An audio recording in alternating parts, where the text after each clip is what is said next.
ನಮಸ್ಕಾರ ಸ್ನೇಹಿತರೆ, ನಾನು ನಂದಿನಿ. ನಮ್ಮ ಕಿರುಪರಿಚಯ ಚಾನಲ್ಗೆ ಸ್ವಾಗತ. ಅಡುಗೆ ಮನೆಯಲ್ಲಿ ನಾವು ಪ್ರತಿದಿನ ಬಳಸುವಂತಹ ವಸ್ತುಗಳು ಹೇಗೆ ಹಾಳಾಗದಲ್ಲೇ ಇರೋ ರೀತಿ ಫ್ರೆಶ್ ಆಗಿರುವಂತೆ ನಾವು ನೋಡ್ಕೋಬಹುದು. ಹಾಗೆ ಬೇಡ ಅಂತ ಬಿಸಾಕುವಂತಹ ಎಷ್ಟೋ ವಸ್ತುಗಳಿಂದ ನಾವು ಅಡುಗೆ ಮನೆಯಲ್ಲಿ ನಾವು ಯಾವ ರೀತಿ ಆ ವಸ್ತುಗಳನ್ನ ಉಪಯೋಗಿಸ್ಬೋದು ಅಂತ ಈ ವಿಡಿಯೋ ಮೂಲಕ ತೋರಿಸ್ಕೊಡ್ತಾ ಹೋಗ್ತಾ ಇದ್ದೀನಿ ಸ್ನೇಹಿತರೆ. ವಿಡಿಯೋ ತುಂಬ ಇಂಟ್ರೆಸ್ಟಿಂಗ್ ಆಗಿದೆ, ಹಾಗೆ ನಿಮಗೆ ಯೂಸ್ಫುಲ್ ಆಗಿರುವಂತಹ ವಿಡಿಯೋನ ಎಲ್ಲೂ ಸ್ಕಿಪ್ ಮಾಡಬೇಡಿ, ಲೈಕ್ ಕೊಟ್ಟು ಸಬ್ಸ್ಕ್ರೈಬ್ ಆಗೋದನ್ನು ಮರಿಬೇಡಿ ಸ್ನೇಹಿತರೆ.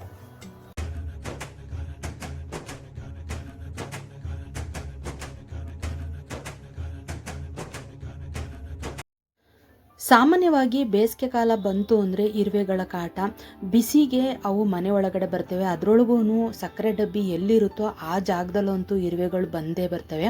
ಹಾಗಾಗಿ ಆ ಇರುವೆಗಳನ್ನ ತಪ್ಪಿಸೋದಕ್ಕೆ ನೀವು ಈ ರೀತಿಯಾಗಿ ಒಂದು ಟಿಪ್ಸನ್ನು ಮಾಡ್ಬೋದು. ಏನಂದರೆ ಸಕ್ಕರೆ ಡಬ್ಬಿ ಒಳಗಡೆ ಒಂದು 4 ಲವಂಗವನ್ನು ಹಾಕಿದರೆ ಅದು ಜನ್ಮದಲ್ಲಿ ಆ ಇರುವೆಗಳು ಸಕ್ಕರೆ ಕಡೆಗೆ ತಿರುಗೂ ಕೂಡ ನೋಡೋದಿಲ್ಲ. ಈ ಟಿಪ್ಸ್ನ ಒಂದ್ಸಲ ಉಪಯೋಗಿಸಿ ನೋಡಿ. ಹಸಿರು ಮೆಣಸಿನ್ಕಾಯಿ ಒಣಗ್ದಂಗೆ ನಾವು ತುಂಬ ದಿವಸ ಇಟ್ಕೋಬೇಕು ಅಂತ ಅಂದರೆ ಈ ಟಿಪ್ಸ್ನ ನೀವು ಉಪಯೋಗಿಸಿದರೆ ಖಂಡಿತವಾಗಿಯೂ ತುಂಬ ದಿನಗಳ ಕಾಲ ನಾವು ಹಸಿರು ಮೆಣಸಿನ್ಕಾಯಿ ಒಣಗ್ದಂಗೆ ನಾವು ಇಟ್ಕೋಬಹುದು. ನಾನಿಲ್ಲಿ ಇರುವಂಥ ಮೆಣಸಿನ್ಕಾಯಿ ಎಲ್ಲನೂ ನೀರಲ್ಲಿ ಚೆನ್ನಾಗಿ ತೊಳ್ಕೊಳ್ಳೋಣ. ಯಾಕೆ ಅಂದರೆ ನಾವು ಟಿಪ್ಸನ್ನು ಉಪಯೋಗಿಸಿದ ಮೇಲೆ ನಾವು ಮೆಣಸಿನ್ಕಾಯಿನ ತೊಳೆಯೋಕ್ಕಾಗೋದಿಲ್ಲ. ಹಾಗಾಗಿ ಮೆಣಸಿನ್ಕಾಯಿ ಎಲ್ಲನೂ ಚೆನ್ನಾಗಿ ನೀರಲ್ಲಿ ತೊಳೆದು ಒಂದು ಒಣ ಬಟ್ಟೆನಲ್ಲಿ ಅದರೊಳಗಡೆ ಇರುವಂತಹ ನೀರಿನಂಶ ಎಲ್ಲ ಹೋಗೋ ಥರ ಸ್ವಲ್ಪ ಒರೆಸ್ಕೊಳ್ಳೋಣ. ಈಗ ಅದರೊಳಗಡೆ ಇರುವಂತಹ ನೀರಿನಂಶ ಎಲ್ಲ ತೆಗೆದಾಯಿತು. ಇವಾಗ ಅದರಲ್ಲಿ ಇರುವಂತಹ ತೊಟ್ಟನ್ನೆಲ್ಲ ತೆಗಿಬೇಕು.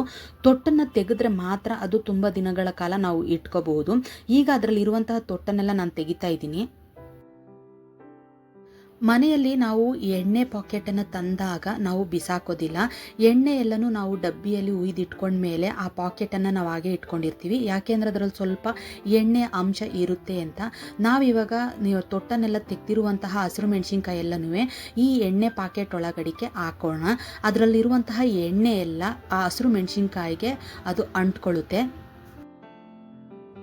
ಮನೆಯಲ್ಲಿ ಯಾವುದೇ ಥರದ ಒಂದು ಎಣ್ಣೆ ಪಾಕೆಟನ್ನು ನೀವು ಉಪಯೋಗಿಸಿದ್ರೆ ಅದೇ ಎಣ್ಣೆ ಪಾಕೆಟನ್ನು ನೀವು ತೊಗೋಬೋದು.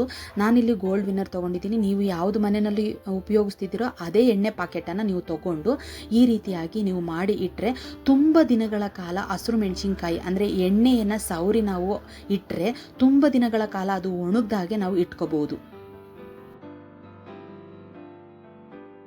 ಬೇಸಿಗೆ ಕಾಲ ಬಂತು ಅಂತ ಅಂದರೆ ನಿಂಬೆಹಣ್ಣಿಗಂತೂ ತುಂಬಾ ರೇಟು. ನೀವು ಮಾರ್ಕೆಟಿಗೆ ಏನಾದರೂ ಹೋದಾಗ ಕಮ್ಮಿ ಬೆಲೆಗೆ ಜಾಸ್ತಿ ನಿಂಬೆಹಣ್ಣು ಏನಾದರೂ ಸಿಕ್ಕಿದರೆ ಅದನ್ನು ತಂದು ಅದನ್ನು ಹಾಗೆ ಅಂದರೆ ಫ್ರೆಶ್ ಆಗಿರಬೇಕು ಅನ್ನೋದಾದರೆ ಈ ಮೆಥಡನ್ನು ಉಪಯೋಗಿಸಿ. ನಾನಿಲ್ಲಿ 2 ನಿಂಬೆಹಣ್ಣಿತ್ತು, ನಾನು ಅದನ್ನೇ ತೋರಿಸ್ತಾ ಇದ್ದೀನಿ. ನಾನು ಅದೇ ಎಣ್ಣೆ ಪಾಕೆಟನ್ನು ಉಪಯೋಗಿಸ್ತಾ ಇದ್ದೀನಿ. ಅದರೊಳಗಡೆ ನಾವು ಈ ರೀತಿಯಾಗಿ ಮಾಡಿದಾಗ ಅದರೊಳಗಡೆ ಇರುವಂತಹ ಎಣ್ಣೆ ಎಲ್ಲ ಆ ನಿಂಬೆಹಣ್ಣಿಗೆ ಅಂಟ್ಕೊಳ್ಳುತ್ತೆ. ಎಣ್ಣೆಯನ್ನು ಸವರಿ ನಿಂಬೆಹಣ್ಣನ್ನು ನಾವು ಇಡೋದ್ರಿಂದ ತುಂಬ ದಿನಗಳ ಕಾಲ ನಾವು ಫ್ರೆಶ್ ಆಗಿ ಇಡಬಹುದು.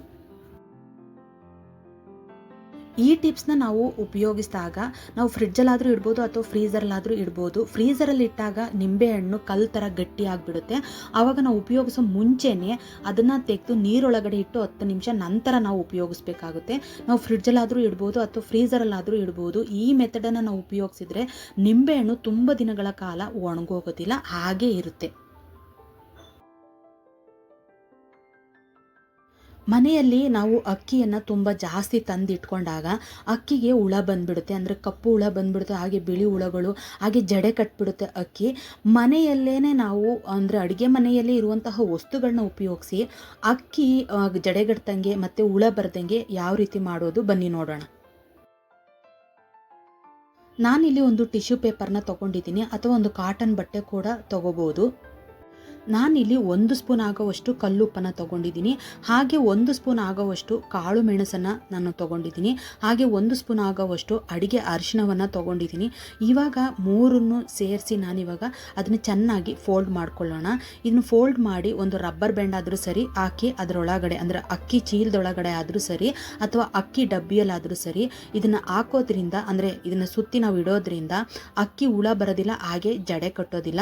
ಎಷ್ಟು ದಿನಗಳ ಕಾಲವರೆಗೂ ನಾವು ಇಟ್ಕೊಂಡು ಅಕ್ಕಿಯನ್ನು ನಾವು ಉಪಯೋಗಿಸ್ಬೋದು.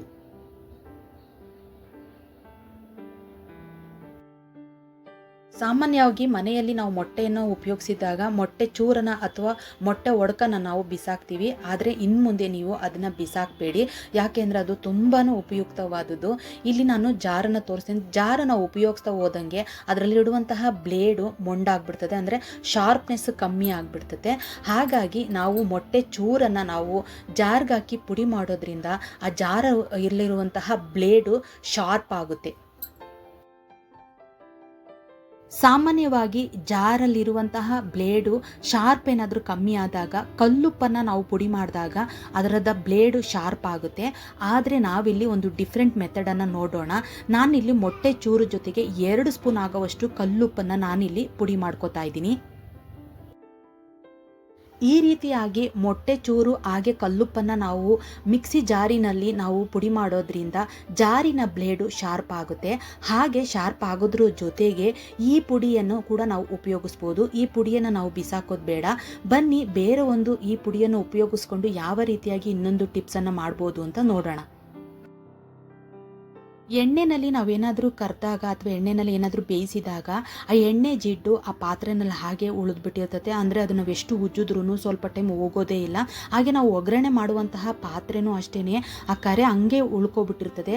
ಆ ಕರೆಗಳನ್ನ ಚೆನ್ನಾಗಿ ನಾವು ಉಜ್ಜಬೇಕು, ಅದು ಬೇಗ ಹೋಗಬೇಕು ಅಂದರೆ ಈ ಮೆಥಡ್ನ ಉಪಯೋಗಿಸಿ. ನಾನಿವಾಗ ಏನು ಮೊಟ್ಟೆ ಚೂರು ಅಥವಾ ಉಪ್ಪನ್ನು ಏನು ಪುಡಿ ಮಾಡ್ಕೊಂಡಿದ್ನೋ ಅದರಲ್ಲಿ 2 ಸ್ಪೂನ್ ಆಗೋವಷ್ಟು ಸರ್ಪ ಅಥವಾ ಸೋಪು ಪುಡಿಯನ್ನು ಉಪಯೋಗಿಸ್ಬೋದು. ಇಲ್ಲ ಇದು ಬೇಡ ಅನ್ನೋದಾದರೆ ನೀವು ಮನೆಯಲ್ಲಿ ಯಾವ ಸೋಪು ಪಾತ್ರೆ ತೊಳೆಯೋಕ್ಕೆ ಉಪಯೋಗಿಸ್ತೀರೋ ಅದನ್ನೇ ಸೇರಿಸ್ಕೊಂಡು ಈ ಪುಡಿನ ಆ ಪಾತ್ರೆಗೆ ಹಾಕಿ ಚೆನ್ನಾಗಿ ಉಜ್ಜಿದ್ರೆ ಎಂಥ ಕರೆ ಇದ್ರೂ ಕೂಡ ಅದು ಹೋಗುತ್ತೆ. ಈಗ ನೀವು ನೋಡ್ತಾ ಇರ್ಬೋದು, ನಾನು ಇದನ್ನು ಒಗ್ಗರಣೆ ಮಾಡೋದಕ್ಕೆ ಇಟ್ಕೊಂಡಿದ್ದೀನಿ. ಅದು ಒಗ್ಗರಣೆ ಯಾವಾಗಲೂ ನಾವು ಡೈಲಿ ಒಗ್ಗರಣೆ ಮಾಡ್ತಾ ಇರಬೇಕಾದ್ರೆ ನೋಡಿ ಈ ಥರ ಕರೆ ಉಳ್ಕೊಬಿಟ್ಟಿರ್ತದೆ. ಅದು ಮಾಮೂಲಿ ನಾವು ಸೋಪ್ ಹಾಕಿ ಉಜ್ಜಿದ್ರೆ ಎಣ್ಣೆ ಜಿಡ್ಡಷ್ಟೇ ಹೋಗುತ್ತೆ, ಆದರೆ ಆ ಕಲೆ ಹಂಗೆ ಉಳ್ಕೊಂಡಿರ್ತದೆ. ಹಾಗಾಗಿ ಅದೆಲ್ಲ ನೀಟಾಗಿ ಹೋಗಬೇಕು ಅನ್ನೋದಾದರೆ ಈ ಪೌಡ್ರನ್ನ ಹಾಕಿ ನಾವು ಚೆನ್ನಾಗಿ ಉಜ್ಜಿದ್ರೆ ಅದು ಕಂಪ್ಲೀಟಾಗಿ ಸ್ವಲ್ಪನೂ ಇಲ್ದಂಗೆ ಹೋಗುತ್ತೆ. ನೀವೇ ನೋಡ್ತಾ ಇರ್ಬೋದು. ಇವಾಗ ನಾನು ಅದನ್ನು ಪಾತ್ರೆನ ಉಜ್ಜಿ ತೋರಿಸ್ತೀನಿ ಎಷ್ಟು ನೀಟಾಗಿ ಕ್ಲೀನಾಗಿ ಹೋಗುತ್ತೆ ಅಂತ ನೀವೇ ನೋಡಿ.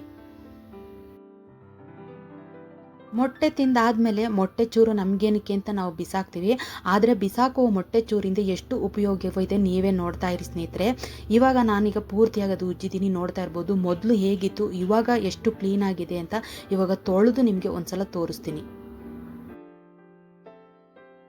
ನೋಡ್ತಿರ್ಬೋದು ಎಲ್ಲ ಪೂರ್ತಿ ಅದರೊಳಗಡೆ ಏನು ಕಲೆ ಕಟ್ಟಿತ್ತು ಅದೆಲ್ಲ ನೀಟಾಗಿ ಕ್ಲೀನ್ ಆಗಿದೆ. ಹಾಗಾಗಿ ನೆಕ್ಸ್ಟು ನೀವು ಮೊಟ್ಟೆ ಚೂರನ್ನು ಎಸೆಯುವ ಮುಂಚೆ ಈ ಮೆಥಡನ್ನು ಅಂದರೆ ಈ ಟಿಪ್ಸ್ನ ಉಪಯೋಗಿಸಿ. ನಾನು ಇದೇ ಪೌಡ್ರನ್ನು ಉಪಯೋಗಿಸಿ ಕುಕ್ಕರಿನ ಹಿಂಭಾಗವನ್ನು ಅಂದರೆ ತಳಭಾಗವನ್ನು ತೋರಿಸ್ತಾ ಇದ್ದೀನಿ ಎಷ್ಟು ಕಲೆ ಹಿಡ್ದಿದೆ ಅಂತ. ಇದೇ ಪೌಡರ್ನ ಹಾಕಿ ಚೆನ್ನಾಗಿ ತೊಳೆದ ಮೇಲೆ ಇವಾಗ ನೀವು ನೋಡ್ತಾ ಇರ್ಬೋದು ಎಷ್ಟು ಕ್ಲೀನ್ ಆಗಿದೆ ಅಂತ. ನಾವು ಬಿಸಾಕುವಂತಹ ಮೊಟ್ಟೆ ಚೂರಿನಲ್ಲಿ ಎಷ್ಟು ಉಪಯೋಗವಿದೆ ನೋಡಿ ಸ್ನೇಹಿತರೆ. ನಾನು ಇವಾಗ ಈ ಪೌಡ್ರನ್ನು ಒಂದು ಪ್ಲಾಸ್ಟಿಕ್ ಕಂಟೈನರ್ ಅಥವಾ ಒಂದು ಪ್ಲಾಸ್ಟಿಕ್ ಡಬ್ಬಿನಲ್ಲಿ ನಾವು ತುಂಬಿ ಇಟ್ಕೊಂಡಾಗ ನಮಗೆ ಬೇಕಂದಾಗೆಲ್ಲ ನಾವು ಅದನ್ನು ಉಪಯೋಗಿಸ್ಬೋದು. ಯಾವ ಪಾತ್ರೆ ಎಲ್ಲ ಕಲೆ ಕಟ್ಟಿದೆಯೋ ಅದನ್ನು ಉಜ್ಜೋದಕ್ಕೆ ಅಂದರೆ ಕ್ಲೀನ್ ಮಾಡೋದಕ್ಕೆ ತುಂಬಾ ಸುಲಭ ಆಗುತ್ತೆ. ಬೇಡ ಅಂತ ಬಿಸಾಕುವ ಮೊಟ್ಟೆ ಚೂರನ್ನು ಇನ್ನೊಂದು ಟಿಪ್ಸ್ನ ನೋಡೋಣ ಸ್ನೇಹಿತರೆ. ಮೊಟ್ಟೆ ತಿಂದಾದಮೇಲೆ ಮೊಟ್ಟೆ ಸಿಪ್ಪೆ ಏನಕ್ಕೆ ಅಂತ ನಾವು ಕಸಕ್ಕೆ ಹಾಕ್ಬಿಡ್ತೀವಿ. ಕಸಕ್ಕೆ ಇನ್ನು ಮುಂದೆ ಹಾಕಬೇಡಿ.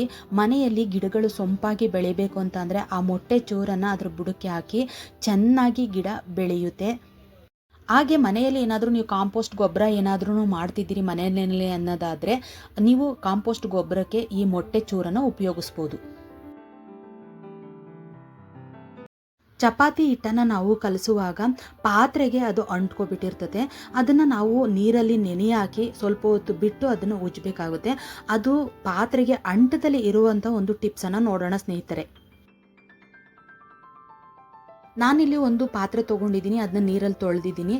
ನೀರಿನ ತೇವಾಂಶ ಇರುವಂತೆಯೇ ಒಂದು ಅರ್ಧ ಸ್ಪೂನ್ ಆಗೋವಷ್ಟು ನಾನಿಲ್ಲಿ ಎಣ್ಣೆನ ಸವರ್ಕೋತಾ ಇದ್ದೀನಿ. ಈ ರೀತಿಯಾಗಿ ನಾವು ಪಾತ್ರೆಗೆ ಎಣ್ಣೆಯನ್ನು ಸವರಿ ನಾವು ಗೋಧಿ ಹಿಟ್ಟನ್ನು ಕಲಸೋದ್ರಿಂದ ಅದು ಪಾತ್ರೆಗೆ ಸ್ವಲ್ಪ ಕೂಡ ಅಂಟೋದಿಲ್ಲ, ತೊಳೆಯೋದಕ್ಕೆ ತುಂಬಾ ಈಸಿಯಾಗಿರ್ತದೆ.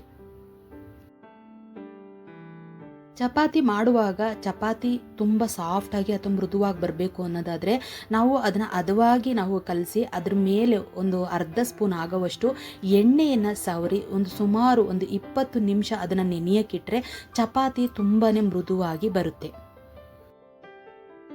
ಸಾಮಾನ್ಯವಾಗಿ ನಾವು ಚಪಾತಿಯನ್ನು ಮಾಡಿದ ಮೇಲೆ ಚಪಾತಿ ಹಿಟ್ಟು ಉಳಿತದೆ. ಅದನ್ನು ನಾವು ಹಾಳಾಗ್ದಲೇ ರೀತಿಯಾಗಿ ಅಂದರೆ ಅದು ಫ್ರೆಶ್ ಆಗಿರೋ ಥರ ನಾವು ಯಾವ ಟಿಪ್ಸನ್ನು ಉಪಯೋಗಿಸಿದ್ರೆ ಅದು ಫ್ರೆಶ್ ಆಗಿರುತ್ತೆ ಅಂತ ನೋಡೋಣ ಸ್ನೇಹಿತರೆ. ಚಪಾತಿ ಮಾಡಿ ಉಳಿದಿರುವಂತಹ ಹಿಟ್ಟಿಗೆ ನಾನಿಲ್ಲಿ ಒಂದು ಅರ್ಧ ಸ್ಪೂನ್ ಆಗೋವಷ್ಟು ಎಣ್ಣೆನ ಹಿಟ್ಟಿನ ಪೂರ್ತಿಯಾಗಿ ಅದನ್ನು ನಾವು ಸವರ್ಕೋಬೇಕಾಗುತ್ತೆ. ಸವರಿ ನಾವು ಯಾವ ಬಾಕ್ಸ್ ಒಳಗಡೆ ಇಡ್ತೀವಿ ಆ ಬಾಕ್ಸ್ ಒಳಗಡೆ ಇಟ್ಟು ಒಂದು ಕಾಟನ್ ಬಟ್ಟೆನ ಅದ್ರ ಮೇಲೆ ಇಟ್ಟು ನಾವು ಫ್ರಿಡ್ಜ್ ಒಳಗಡೆ ಇಟ್ಟರೆ ಎಷ್ಟು ದಿನ ಆದ್ರೂ ಅದು ಫ್ರೆಶ್ ಆಗೇ ಇರುತ್ತೆ. ಚಪಾತಿ ಹಿಟ್ಟು ಹಾಳಾಗ್ದಲೇ ಇರುವಂತೆ ತುಂಬ ದಿನಗಳ ಕಾಲ ಅದು ಫ್ರೆಶ್ ಆಗೇ ಇರಬೇಕು ಅಂದರೆ ಈ ಮೆಥಡನ್ನು ಅಂದರೆ ಈ ಟಿಪ್ಸ್ನ ನಾನು ಯಾವಾಗಲೂ ಉಪಯೋಗಿಸ್ತೀನಿ. ನೀವು ನೋಡ್ತಾ ಇರ್ಬೋದು, ನಾನು ಈರುಳ್ಳಿಯನ್ನು ಕಟ್ ಮಾಡಿ ಇಟ್ಕೊಂಡಿದ್ದೀನಿ. ಸ್ವಲ್ಪ ಈರುಳ್ಳಿ ಆದರೆ ಸಾಕು. ಒಂದು 4-5 ಪೀಸ್ ಅಷ್ಟು ಆಗೋವಷ್ಟು ಈರುಳ್ಳಿನ ಕಟ್ ಮಾಡಿ ಆ ಬಾಕ್ಸ್ ಒಳಗಡೆ ಹಾಕಬೇಕು. ಅದು ಏನು ಚಪಾತಿ ಹಿಟ್ಟು ಇರುತ್ತೋ ಅದು ಕಪ್ಪಾಗ್ದಲೇ ಇರೋ ರೀತಿ ನೀವು ಒಂದು ವಾರ ಆದ್ರೂ ಅದು ತುಂಬಾ ಫ್ರೆಶ್ ಆಗಿರುತ್ತೆ. ಚಪಾತಿ ಹಿಟ್ಟನ್ನು ನಾವು ಕಲಿಸಿದಾಗ ಯಾವ ರೀತಿ ಇರುತ್ತೆ ಅದೇ ರೀತಿ ಆಗುತ್ತೆ. ನೀವು ಎಷ್ಟು ದಿನನಾದರೂ ಸರಿ ಫ್ರಿಡ್ಜ್ ಒಳಗಡೆ ಇಟ್ಕೋಬಹುದು. ಚಪಾತಿಯನ್ನು ಮಾಡಿದ ಮೇಲೆ ಚಪಾತಿ ಬಿಸಿಯಾಗಿರಲಿ ಅಂತ ನಾವು ಹಾಟ್ ಬಾಕ್ಸ್ ಒಳಗಡೆ ಇಡ್ತೀವಿ. ನೀವು ನೋಡ್ತಾ ಇರ್ಬೋದು, ನಾನು ಡೈರೆಕ್ಟಾಗಿ ಇಟ್ಟು ತೋರಿಸ್ತಾ ಇದ್ದೀನಿ. ಅದು ನೀರೆಲ್ಲ ಇಳ್ಕೊಂಡಿರೋ ಇದೆ, ಅಂದರೆ ಅದರ ಬಿಸಿಗೆ ನೀರೆಲ್ಲ ಇಳಿದು ಏನಾಗಿರ್ತದೆ ಆ ಚಪಾತಿ ಎಲ್ಲ ತೇವ ಥರ ಆಗಿರ್ತದೆ. ಸ್ವಲ್ಪ ಹೊತ್ತು ಆದಮೇಲೆ ಅದು ಸಾಫ್ಟ್ ಆಗಿರೋದಿಲ್ಲ, ಹಾರ್ಡ್ ಆಗಿಬಿಟ್ಟಿರ್ತದೆ. ಅದಕ್ಕೆ ನಾನಿಲ್ಲಿ ನೀವು ನೋಡ್ತಾ ಇರ್ಬೋದು ಒಂದು ಮುಚ್ಚಳನ ನಾನು ಹಾಟ್ ಬಾಕ್ಸ್ ಒಳಗಡೆ ಇಡ್ತಾ ಇದ್ದೀನಿ. ಹಾಗೆ ಒಂದು ಚೆನ್ನಾಗಿರೋದೊಂದು ಒಂದು ಕಾಟನ್ ಬಟ್ಟೆನ ಅದ್ರ ಸುತ್ತ ಇಡ್ತಾ ಇದ್ದೀನಿ. ಇವಾಗ ಈ ಚಪಾತಿಯನ್ನು ನಾವು ಇದರೊಳಗಡೆ ಇಡೋದ್ರಿಂದ ಆ ರೀತಿ ಅಂದರೆ ನೀರಿನಂಶ ಏನು ಬಿಟ್ಕೊಳ್ಳುತ್ತೋ ಅದನ್ನೆಲ್ಲ ಹೀರ್ಕೊಳ್ಳುತ್ತೆ ಮತ್ತು ಎಷ್ಟೊತ್ತಾದ್ರೂ ಚಪಾತಿ ಮೃದುವಾಗಿ ಇರುತ್ತೆ. ಈ ಟಿಪ್ಸ್ನ ನೀವು ಉಪಯೋಗಿಸಿದ್ರೆ ಚಪಾತಿ ತುಂಬ ಚೆನ್ನಾಗಿ ಸಾಫ್ಟ್ ಆಗಿರುತ್ತೆ. ಹಾಗೆ ಅದು ತೇವ ಆಗಿ ಒದ್ದೆ ಆಗೋದಿಲ್ಲ. ಒಂದು ಅರ್ಧ ಗಂಟೆ ಆದಮೇಲೆ ನಾನು ನಿಮಗೆ ತೋರಿಸ್ತಾ ಇದ್ದೀನಿ. ನೀವು ನೋಡ್ತಾ ಇರ್ಬೋದು, ಚಪಾತಿಗೆ ಏನಾದರೂ ಅದು ಬಿಸಿಯಾಗಿ ಅದು ನೀರೆಲ್ಲ ಬಂದ್ರೂ ಕೂಡ ಆ ಬಟ್ಟೆ ಹೀರ್ಕೊಳ್ಳುತ್ತೆ. ಹಾಗೆ ನೀವು ಚಪಾತಿ ನೋಡ್ತಿರ್ಬೋದು, ತುಂಬಾ ಸಾಫ್ಟ್ ಆಗಿದೆ. ಮನೆಯಲ್ಲಿ ನಾವು ಜಾಸ್ತಿ ಉಪಯೋಗಿಸುವಂಥದ್ದು ತೊಗರಿಬೇಳೆ. ನಾವು ಅದನ್ನು ಜಾಸ್ತಿ ತಂದು ಮನೆಯನ್ನು ನಾವು ಇಟ್ಕೋತೀವಿ. ಅದಕ್ಕೆ ಹುಳ ಬರ್ದಲೇ ಇರೋ ರೀತಿಯಾಗಿ ನಾವು ಏನು ಮಾಡ್ಬೋದು ಅಂತ ನೋಡೋಣ ಸ್ನೇಹಿತರೆ. ಇಲ್ಲಿ ನಾನಿಲ್ಲಿ 1 kgಗೆ 1 ಸ್ಪೂನ್ ಆಗೋವಷ್ಟು ಪುಡಿ ಉಪ್ಪನ್ನು ನಾನು ಮಿಕ್ಸ್ ಮಾಡ್ಕೋತಾ ಇದ್ದೀನಿ. ಪುಡಿ ಉಪ್ಪನ್ನು ಮಿಕ್ಸ್ ಮಾಡ್ಕೊಳ್ಳೋದ್ರಿಂದ ಅದು ಹುಳ ಆಗದಲೇ ಇರೋ ರೀತಿ ನೋಡ್ಕೊಳ್ಳುತ್ತೆ. ಹಾಗೆ ಅಥವಾ ಅದ್ರ ಜೊತೆಗೆ ನೀವು ಅರಿಶಿನ ಕೂಡ ನೀವು ಮಿಕ್ಸ್ ಮಾಡ್ಕೋಬೋದು. ಅರಿಶಿನ ಬೇಡ ಅಂದರೆ ಬರೀ ಪುಡಿ ಉಪ್ಪನ್ನೇ ನಾವು ಮಿಕ್ಸ್ ಮಾಡ್ಕೋಬೋದು, ಅಥವಾ ಎರಡೂ ಕೂಡ ಉಪಯೋಗಿಸ್ಬೋದು. ಅರಿಶಿನ ಮತ್ತು ಪುಡಿ ಉಪ್ಪನ್ನು ನಾವು ಮಿಕ್ಸ್ ಮಾಡಿ ಇಡೋದ್ರಿಂದ ತೊಗರಿಬೇಳೆ ಹುಳ ಆಗೋದಿಲ್ಲ. ಬೇಳೆಯನ್ನು ಉಪಯೋಗಿಸೋ ಮುಂಚೆ ನಾವು ತೊಳೆದಾಗ ಅದರಲ್ಲಿರುವ ಅರಿಶಿಣದ ಪುಡಿ ಎಲ್ಲ ಹೊರಟೋಗುತ್ತೆ.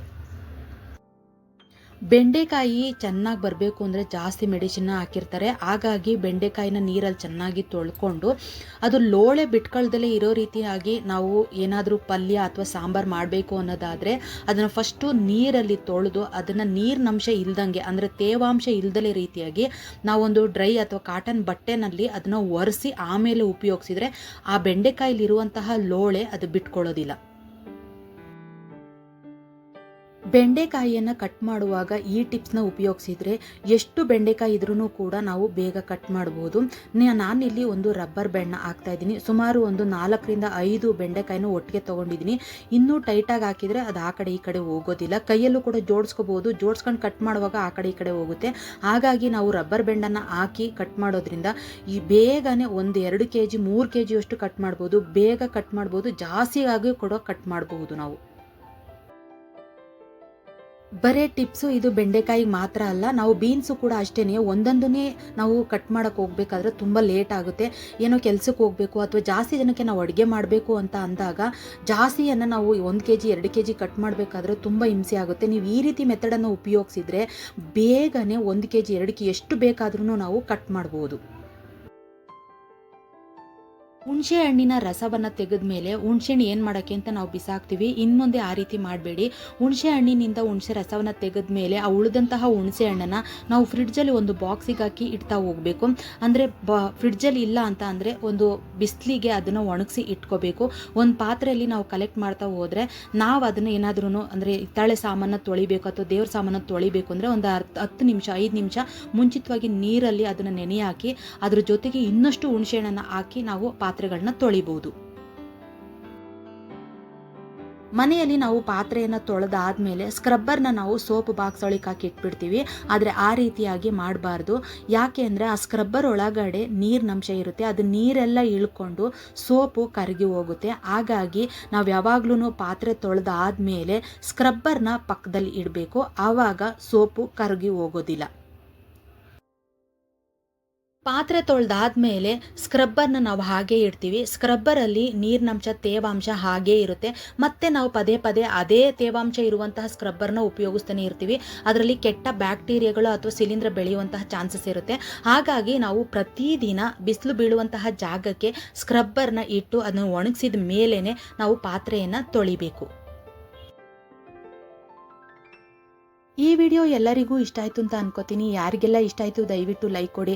ಹಾಗೆ ಯಾರೆಲ್ಲ ಸಬ್ಸ್ಕ್ರೈಬ್ ಆಗದಲ್ಲೇ ವಿಡಿಯೋ ನೋಡ್ತಾ ಇದ್ದೀರಿ ದಯವಿಟ್ಟು ಸಬ್ಸ್ಕ್ರೈಬ್ ಮಾಡಿ. ಈ ವಿಡಿಯೋದಲ್ಲಿ ಇರುವಂತಹ ಟಿಪ್ಸು ನಿಮ್ಗೆ ಆಲ್ರೆಡಿ ಗೊತ್ತಿತ್ತು ಅನ್ನೋದಾದ್ರೂ ಕೂಡ ಕಮೆಂಟ್ಸ್ ಮೂಲಕ ತಿಳಿಸಿ. ಬೇರೆ ಇನ್ಯಾವುದಾದ್ರೂ ನಿಮಗೆ ಟಿಪ್ಸು ಬೇಕು ಅನ್ನೋದಾದ್ರೂ ಅದನ್ನು ಕೂಡ ಕಮೆಂಟ್ಸ್ ಮೂಲಕ ತಿಳಿಸಿ ಅಂತ ಹೇಳ್ತಾ, ಮುಂದಿನ ಇಂಥದೇ ಒಂದು ವಿಡಿಯೋದೊಂದಿಗೆ ನಿಮ್ಮೊಂದಿಗೆ ಬರ್ತೀನಿ ಅಂತ ಹೇಳ್ತಾ ವಿಡಿಯೋನ ಮುಗಿಸ್ತಾ ಇದ್ದೀನಿ.